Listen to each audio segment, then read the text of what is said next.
So, hello, liberty lovers. Welcome to the Grey Sheep's page, your dose of unconventional politics. Today, my guest has become famous worldwide thanks to his pamphlet Fathead, where he tears Morgan Spurlock's Super Size Me pamphlet apart, but also pretty much everything we've been told about food since we came to this world.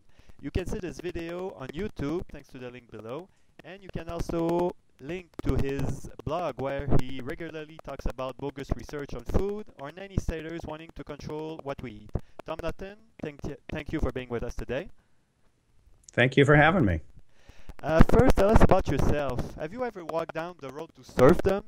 If so, what brought you back to the road to freedom? If not, what made you walk down the road to freedom, since it's not the most popular road there is? I'm having a little bit of a hard time hearing you, by the way. I think I got the question. Really what kind of turned me into a libertarian was, I think I was slowly drifting there anyway. I didn't really know what libertarianism was.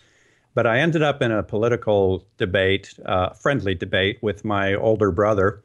And we're both pretty good debaters. And 10 or 15 minutes in, I was thinking, boy, he is just kicking my ass. He really knew what he was talking about. He said so many things that sounded so logical. I didn't have a good comeback. And finally, recognizing that I had really gotten my clock cleaned, I said, okay, I think you're going to have to give me some books to read, something so I kind of understand, more about what you're saying. So he recommended probably a Milton Friedman book first. I think it might have been Free to Choose, although this goes back several years. But I know that was one of the first ones I read. And then I started reading Thomas Sowell. And I watched some videos made by some libertarian organization. And I'm a very logical person. When I'm not making films or whatever, I'm also a computer programmer. Things that are logical appeal to me.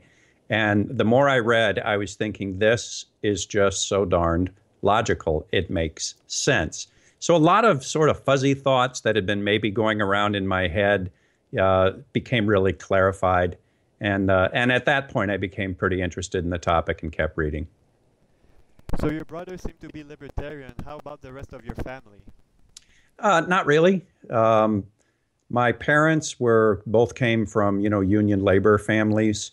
They kind of considered themselves Democrats. I know my dad voted Republican once in a while, but I think his heart was kind of always with the Democrats. I wouldn't consider either one of my parents libertarians.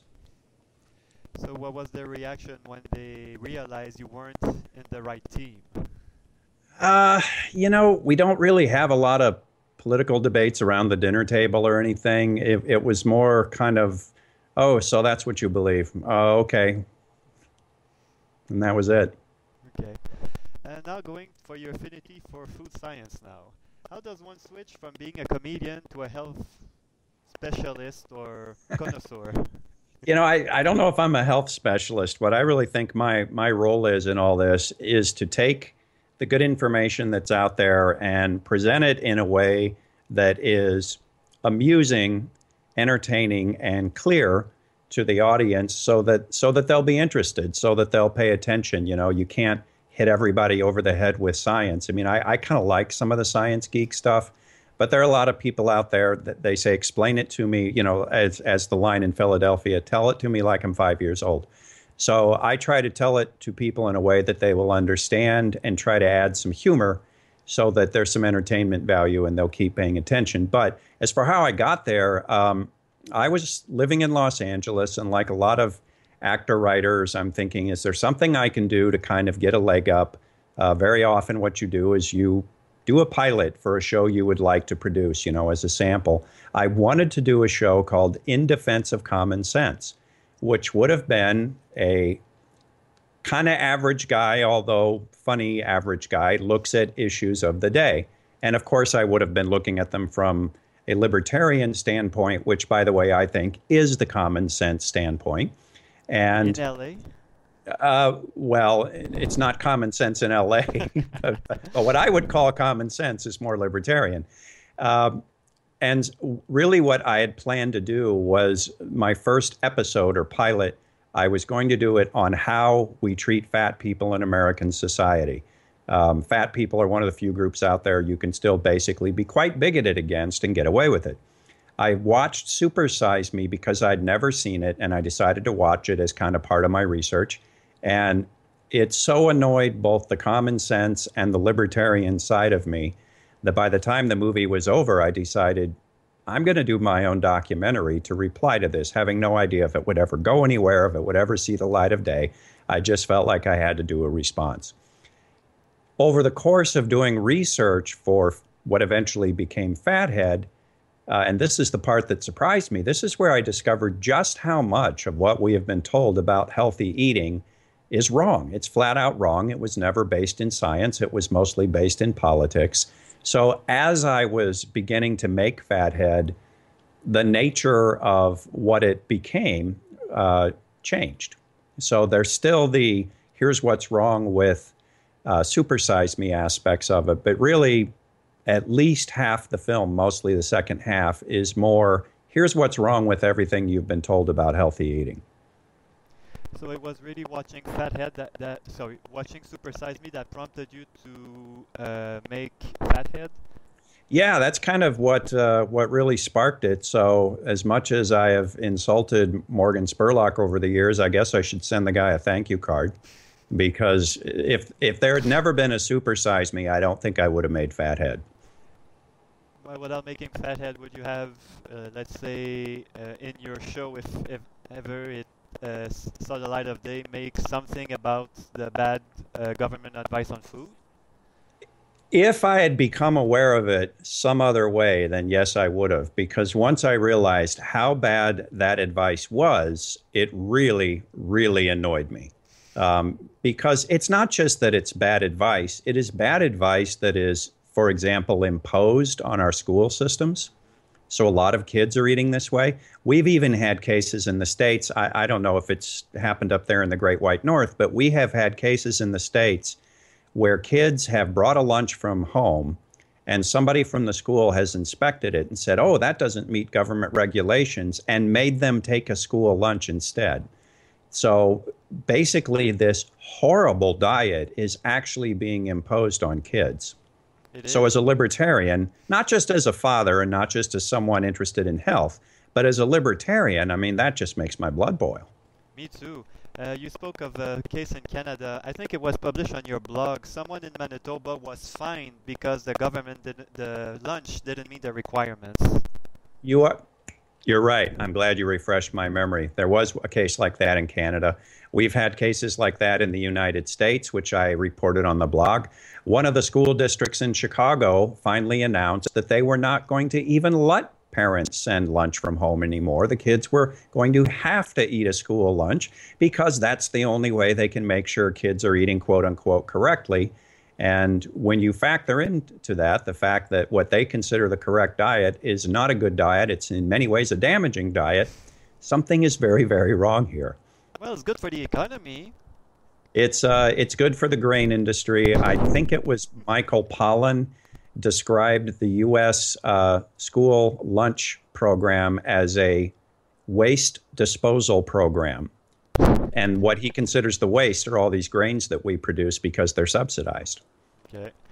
In Fathead, you talk lengths about food and the lies we're told about food. Right. Especially about fat. When has the paranoia started, and why was it mainly aimed at fat rather than grain, since I believe before the 50s there were basically no worries about it? You know, it's interesting. I came across, this was after I made Fathead, but I came across a government guideline, and I want to say it was from maybe the 1940s. Now, this was before they were imposing a particular way of eating on people, on school kids, but they still had guidelines. Those guidelines from the 1940s declared foods like butter, milk, eggs, and cheese to be healthy foods. I forget the word they used for them. It wasn't healthy, although protective. They called those protective foods. They protect you against disease. They protect you against rickets. They called those protective foods. And in their guidelines for how much starch to eat in a day, they said 2 servings per day. Now with the when the food pyramid came out, suddenly that became 6 to 11 servings of starch per day. Same in Canada. Well, and I'm afraid Canada and a lot of the world just basically followed the U.S. lead on that. Yet another example where it's not a good idea to follow us. But as far as what happened was, I mean, the brief story, which I tried to make brief and amusing in Fathead, it really came down to a small handful of scientists, one in particular, who decided that heart disease was caused by fat consumption, kind of played with their numbers and which numbers they chose to report and not to report, and created what at the time probably sounded like a believable case that fat is what causes heart disease, too much fat in the diet. A lot of scientists and doctors at the time said there's no evidence to back this up. They dismissed the idea, but that particular scientist ended up on the board of the American Heart Association. And it's funny because the American Heart Association had been one of the organizations saying, no, there's no evidence for this. Well, once he managed to get on the board, and he apparently had an incredible forceful personality, they changed their minds and they started pushing the idea. And eventually people high up in government, including Senator George McGovern, were sold on the idea. McGovern was head of the committee that wrote the first dietary guidelines for the U.S., and it just became this entrenched idea. There was never the science to back it up, but it became entrenched. And had McGovern any interest in agriculture, like, say, corn or grain? Well, he was a senator from South Dakota. That is a wheat-growing state. I don't know how much that did or did not factor into it. I think part of the reason that grains developed this halo as health food, it may have had something to do with that. I think to at least a large degree, it's simply the fact that if you cut something out of your diet, you have to replace it with something else.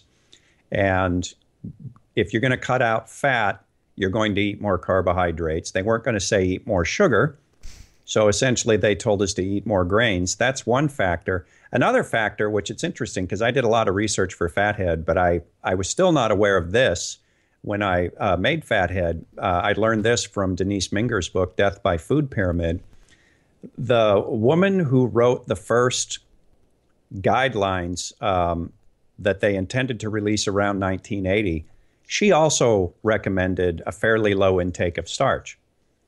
And she sent the guidelines kind of up the food chain, pardon the pun. They came back down from the USDA, and this had been turned into 6 to 11 servings of grains per day, limit your meat, limit your fat. What she eventually found out was that they were recommending a diet that the food stamp program could afford, because they were planning to vastly increase the food stamp program, which left them with two choices. Either say to poor people, here's your free food, but it's not good for you. Sorry about that. Or take the diet that they could afford to feed people on the food stamp program and declare it a healthy diet. Including Diet Coke. Yeah. So they declared a grain-based diet, which is what the food stamp program could afford. They declared that to be the healthy diet. That was another factor. On your blog, you continue. No, I was just going to say, I mean, the more you think about this stuff, you just want to go pound your head against a wall and say, so this is the history of why your kids are told they have to eat, this horrible lunch in school. On your blog, you often talk about studies from the other side as faulty. Tell us about their methodology, because I'm not quite familiar yet about it, and why their observations aren't usually worthless when they say that, say, grain is good and meat is bad. When they come up with those studies, I'll try to make this as brief as possible because I've given a whole 35-minute talk on it, and I'll try to condense it. Those studies are what are called observational studies, which is where we just look at what are these people eating now, and then what is their health over the next, 5-10 years. It's not a study where they take people, they make sure that they're basically the same, that they eat basically the same foods, that they're the same rough ages, same mix of race, socioeconomic status, gender, whatever, and then just change one thing, such as this group takes a drug, this group takes a placebo. If we say a change, since everything else was balanced, we know the change was caused by the drug. So in that environment, basically. Yeah, that's what's called a randomized trial, a randomized clinical trial. The bad advice is coming from what are called observational studies, where they'll maybe have someone fill out a food survey. And if you've ever seen one of those things, they're a joke. It will be, how many times did you eat beef in the last month? You're guessing. How many ounces did you eat in the last month? Trust me, you're guessing. I had to fill one of those out once when I was employed at a health magazine. And basically, we were all laughing at it. We just started jotting stuff down because it's like, I don't know. I don't know how many servings of cauliflower I had last month.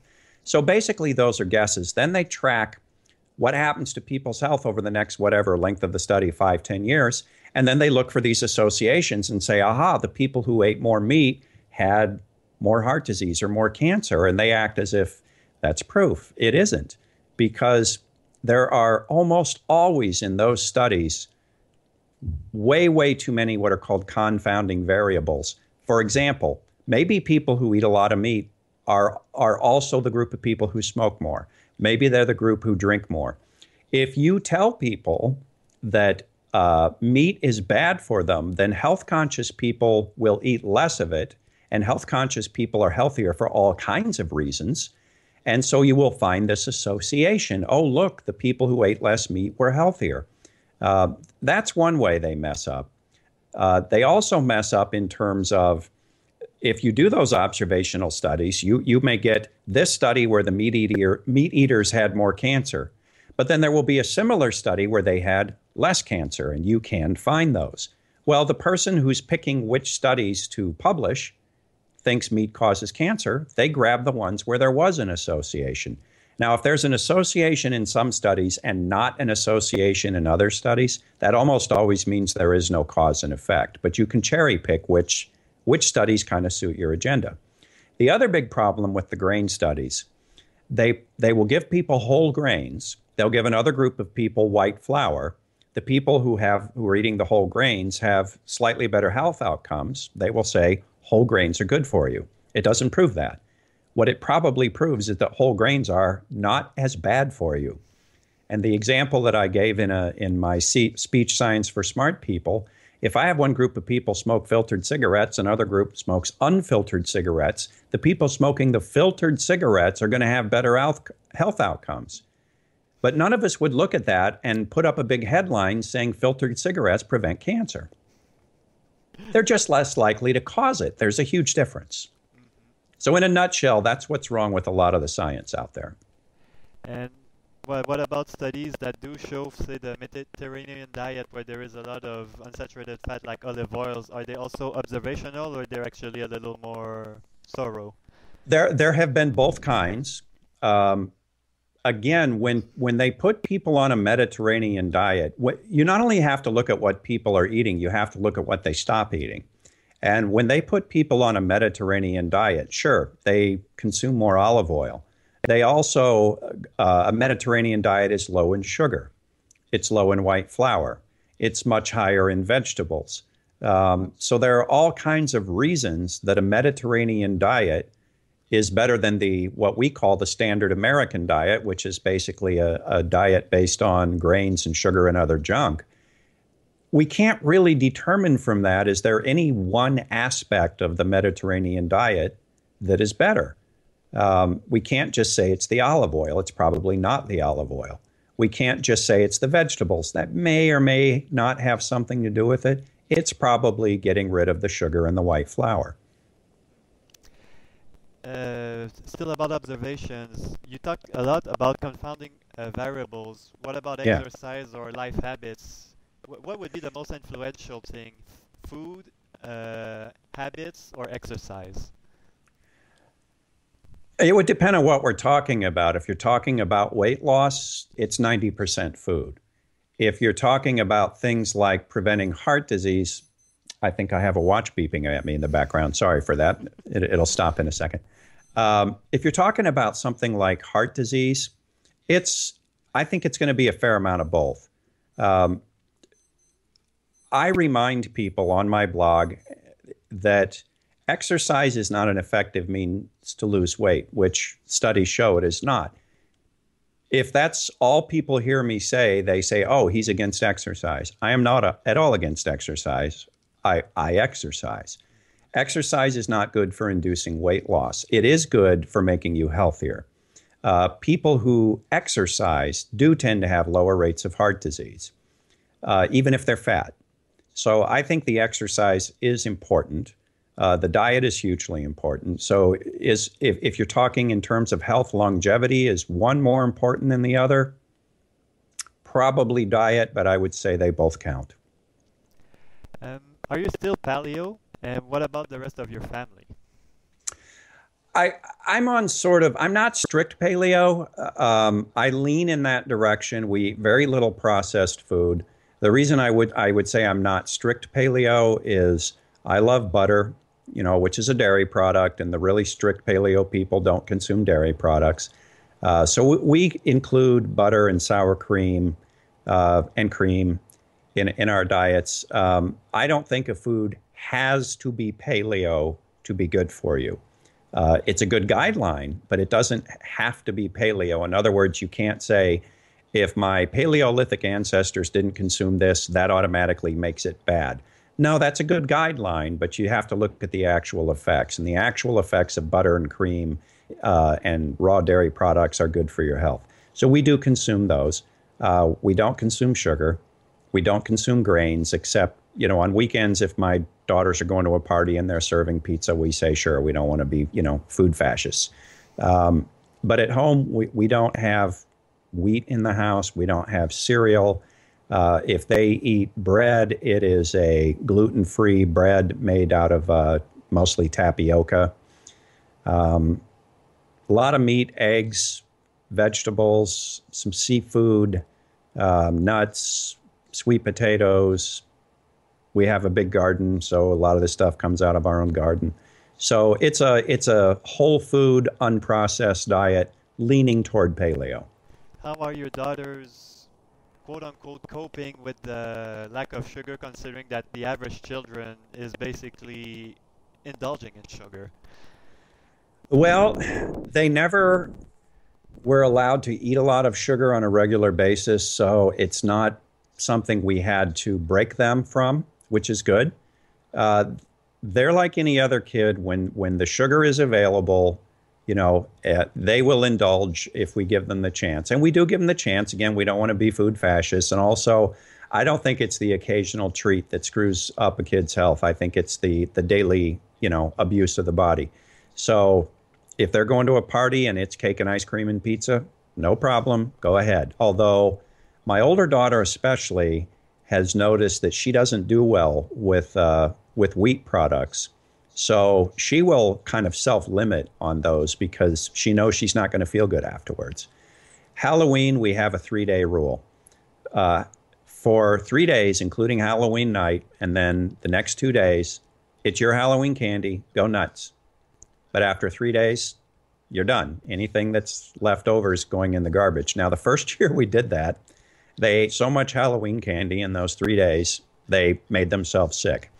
They have since learned that's not a good idea, and they enjoy their 3 days, and then they know it's over. Christmas time, they can have the Christmas cookies, but really most of the time, they just don't eat the sugar and they don't eat the grains, and they're perfectly happy with it because their diet is a high-fat diet. It's got the cream, the olive oil, the butter, the coconut oil, and they love that stuff. So by cutting out the sugar and the grains, it's not as if we've put them on a tasteless diet by any means. It's a very tasty diet.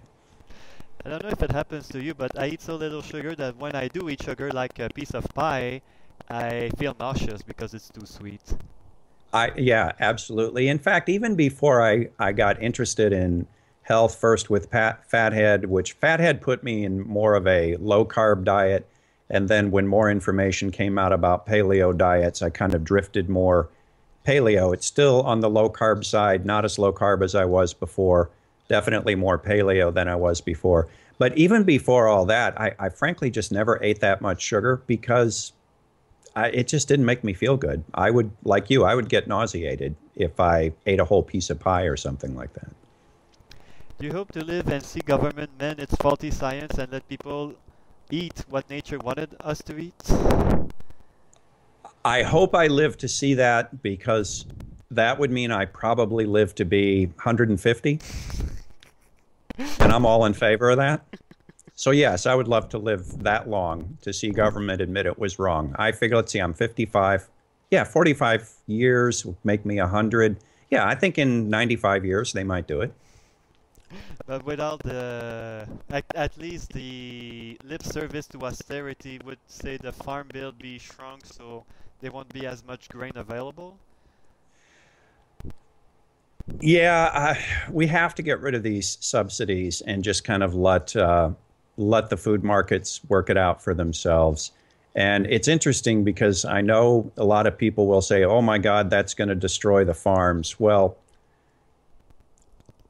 I could be wrong about this, but my personal opinion is that 300 million Americans will not stop eating.